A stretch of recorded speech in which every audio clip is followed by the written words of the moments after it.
Now, new figures show an average 2-year fixed-rate mortgage deal is now £35 a month more expensive than just a few weeks ago. Yes, hundreds of deals have been pulled as lenders reassess their offers due to the continuing high rates of inflation.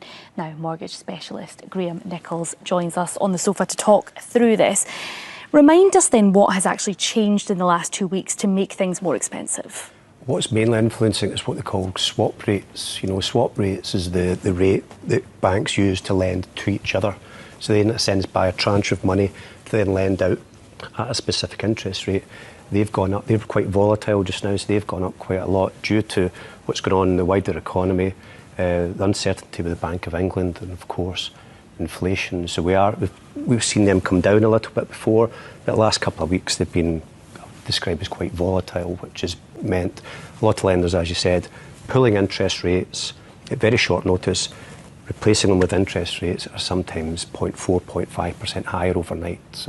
And what are your thoughts about what might happen next with that, Graham? Because, of course, what the Bank of England are trying to do is bring inflation down by raising interest rates. There's talk they could go from the 4.5% they're at the moment up to 5.5%. Is that an expectation for you, or is that a worst-case scenario? Well, I believe now that it could be the case. You know, I expected, if you asked me 3 or 4 months ago, I expected where we're at just now, the kind of 4.5 to 4.75 might be the end. Things would maybe start to tail off then heading in towards the end of the year.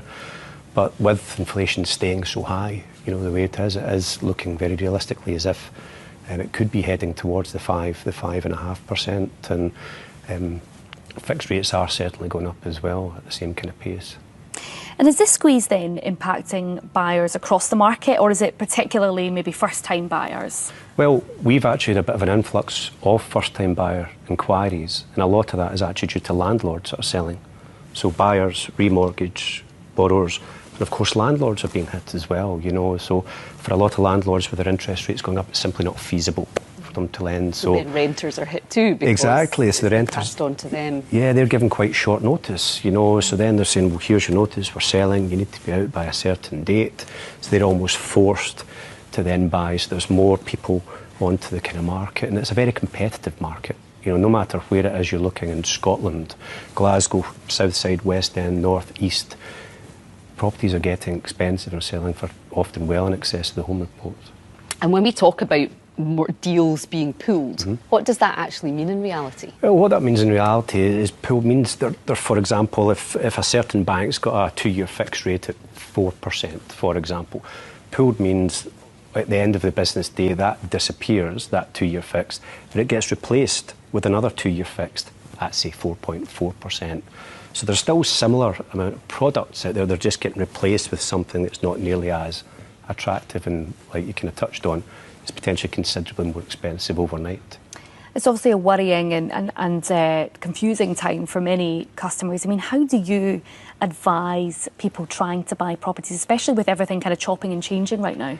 Yeah, it's challenging. We've seen a lot of people lower their expectations over the last year or so.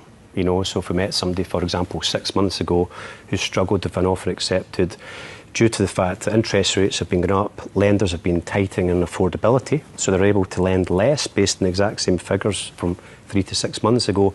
If somebody was looking, for example, at purchasing a home at, say, £200,000, maybe that's now down at 160,000, 150, and so forth. So if people want to move, a lot of people need to move, they don't have a choice. A lot of people are just having to accept it's going to cost them more money, or it's maybe not going to be the property that they wanted before. Okay. Well, Graham, we're grateful for you coming in tonight and telling us more. Thanks so much. Okay, thank you. Cheers.